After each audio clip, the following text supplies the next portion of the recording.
National citizen party, জাতীয় নাগরিক party NCP একটা সমাবেশ করেছে, শুধু ঢাকায় না, দেশের বিভিন্ন জায়গায়। এটা নিয়ে মোটামুটি ব্যাপক আলোচনার সৃষ্টি হয়েছে। সফল সমাবেশ তারা করতে পেরেছে।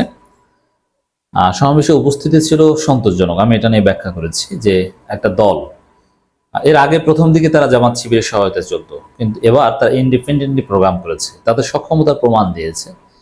হিউজ অ্যামাউন্টের লোকজন, number of people, huge number of people বিএনপির এনসিপির এই সমাবেশে উপস্থিত হয়েছিল। তো এত লোক কিভাবে আসলো, এটা নিয়ে নানান বিশ্লেষণ শুরু হয়েছে। মানে এনসিপির সমাবেশে এত লোক দেখে বিএনপির মাথা খারাপ। এ কারণে বিএনপি এখন অপপ্রচার চালাচ্ছে। দেখেন কি বলছে, আমরা এটার জবাব দিব। এনসিপির সমাবেশে অর্ধেক লোক ভাড়া করা, যুবদল সভাপতি। Is it true? ভাড়া করা লোক এনেছে?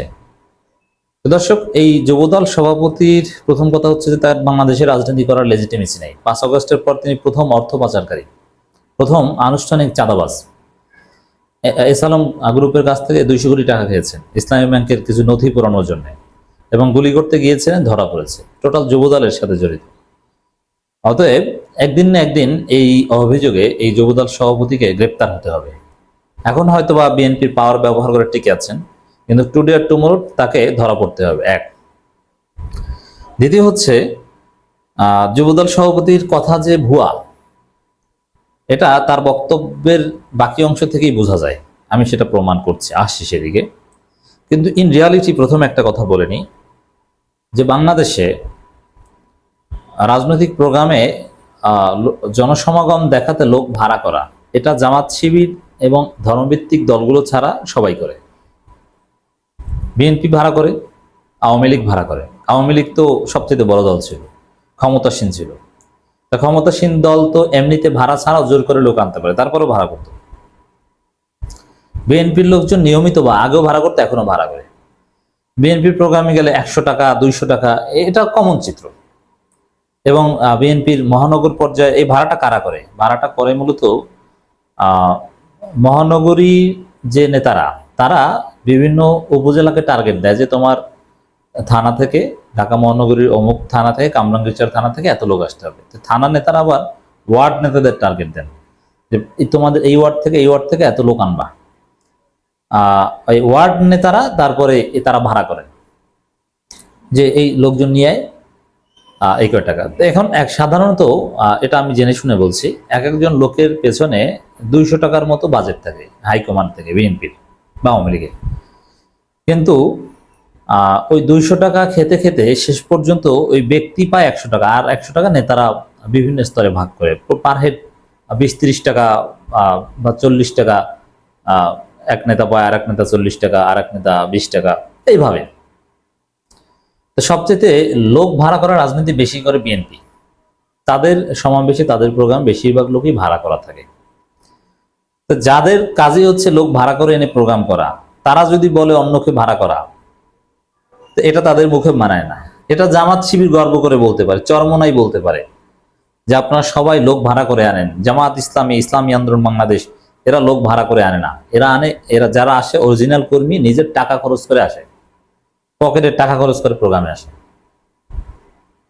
আর জামাত শিবির বা চরমনাই, তারাও যে একদম লোক ভাড়া করে না সেটাও না। আমি এই সত্যটা বলতে চাই।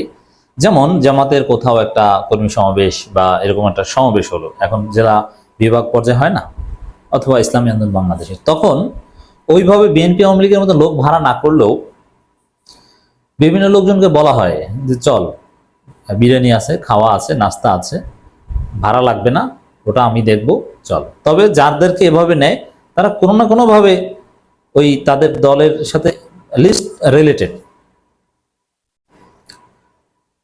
তো এটাকে ওইভাবে ভাড়া করা বলা যায় না। তারপরও আপনি বললে এইভাবে ব্যাখ্যাটা করতে পারেন যে ভাড়া দেওয়া। সাধারণত জামাত শিবিরের লোকজন পকেটে টাকা খরচ করে যায়, তবে কিছু কিছু ক্ষেত্রে এরকম হয় যে তোর ভাড়া দেওয়া লাগবে না, এবং দুপুরে খাবার আছে, সকালে নাস্তা আছে, এরকম দু একটা ঘটনা ঘটে। তবে যাদের ক্ষেত্রে ঘটে তারা কোনো না কোনোভাবে তাদের সাথে রিলেটেড। আর বিএনপির ক্ষেত্রে যেটা ঘটে, যে একদম বিএনপি না কিছু না, ওই একই লোক টাকার বিনিময়ে আওয়ামী লীগের প্রোগ্রামও যায়, বিএনপি প্রোগ্রামও যায়, অথবা অন্য কেউ টাকা দিলে সেখানেও যায়। আপনি যদি প্রেস ক্লাব এলাকায় যান, সেখানে আমি নিজে বেশ কিছু প্রোগ্রাম করেছি, আপনারা দেখেছেন। বিশেষ করে সামনে যে মানববন্ধনগুলো হয়, সেখানে বট পাওয়া যায়। আপনি অল্প কিছু টাকা খরচ করলেই কিছু লোক পাবেন যে আপনার মানববন্ধনে এসে দাঁড়াবে। একই লোক আপনার পক্ষেও দাঁড়াবে, আপনার বিপক্ষেও দাঁড়াবে, তাদের কাজই এটা। বিএনপির প্রোগ্রাম হয় বিএনপির প্রোগ্রামে বর্তমানে যেটা বলা হয় যে তাদের 40% লোক অরিজিনাল, 60% লোক ফেক, তার মধ্যে কিছু কেনা, কিছু আওয়ামী লীগ। এই হচ্ছে বাস্তবতা। তাদের মুখে এনসিপির অর্ধেক লোক ভাড়া করে, এটা মানায় না। আর এনসিপির অর্ধেক লোক কি আসলে ভাড়া করা? একটু যুবদল সভাপতির বক্তব্যটা দেখি।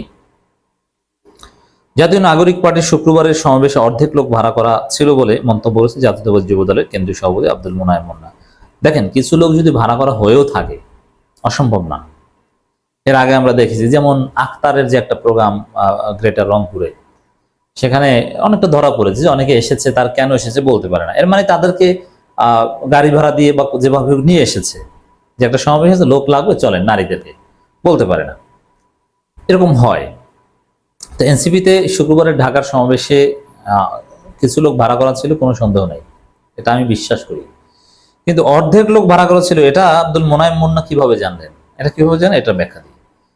এই যে লোক ভাড়া করার যে একটা ব্যবসা, এই ব্যবসার অন্যতম নিয়ন্ত্রক হচ্ছেন এই আব্দুল মোনায়েম মুন্না।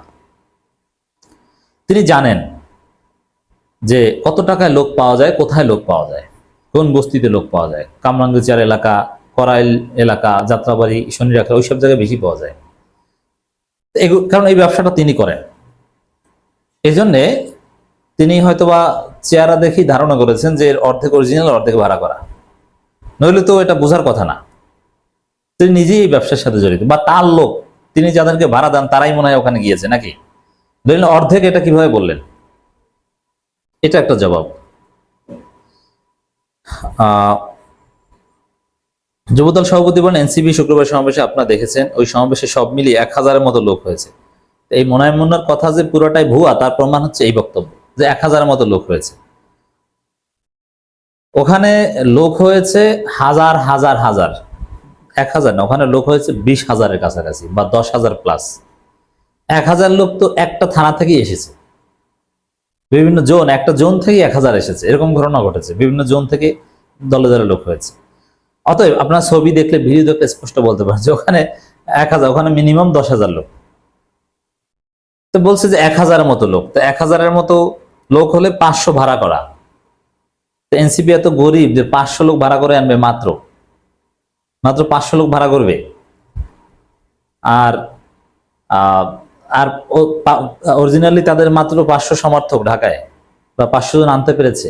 তো এই যে বক্তব্য, এটা শুনলেই বোঝা যায় যে মোনায়েম মুন্না মানে গাঞ্জাখোরের মতো কথা বলছেন। এই কথার কোনো ভিত্তি নেই, উদ্ভট কথা বলছেন, মাথা ঠিক নেই। এসালামের টাকা কি আর মাথা ঠিক নেই? হ্যাঁ, যদি এরকম বলতেন যে যে 10,000 20,000 লোক হয়েছে, তারা অর্ধেক ভাড়া করা, একটা যুক্তি ছিল। কিন্তু 1000-এর মতো লোক হয়েছে, মানে তিনি যে মনে হয় গুনে গুনে দেখেছিলেন, অত ফুটেজ দেখলে স্পষ্ট বোঝা যায় যে 1000 তো ওটা একটা জোন থেকে এসেছে। অতএব তার বক্তব্য যে ভুয়া, আমার মনে হয় এখানেই প্রমাণ পাওয়া গেছে। এর অর্ধেক লোক ভাড়া করা ছিল, ভাড়া করা ভদ্র মহিলা। তারা যে নিজেদেরকে এত মেধাবী, তারুণ্যদীপ্ত দাবি করে, তাদের সমাবেশ দেখে কি তারুণ্যদীপ্ত মনে হয়েছে? হ্যাঁ, মনে হয়েছে। কারণ এখানে তরুণরা ছিল, ইয়াংরা নেতৃত্বে ছিল, তারুণরা স্লোগান দিয়েছিল। আচ্ছা, স্লোগান দিয়েছে আওয়ামী লীগের বিরুদ্ধে, আপনাদের এত মনে কষ্ট কেন? নিষিদ্ধের দাবি করেছে আওয়ামী লীগ, কিন্তু কষ্ট আপনারা পান কেন? তো এই যে এনসিপির প্রোগ্রামে যদি আসলে 1000 লোক হতো, তাহলে এটা নিয়ে যুবদল সভাপতি মাথা ঘামাতেন না, কথা বলতেন না। বোঝা যায় যে পরিমাণ লোক হয়েছে, এটা বিএনপির জন্য টেনশনের, উদ্বেগের। এ কারণে এই লোক সংখ্যা নিয়ে এখন বিএনপি বিশ্লেষণ শুরু করেছে। বুঝতে পারছেন বিএনপির দুঃখের জায়গাটা? মোনায়েম মুন্না বলেন, রেলওয়ে সংস্কারের জন্য 3 জন ছাত্র প্রতিনিধি যুক্ত করা হয়েছে। তারা প্রতিনিধি হওয়ার পর থেকে বন্ধু বান্ধব নিয়ে ট্রেন ভ্রমণ করছে, একটা পিকনিকের আমেজ আছে।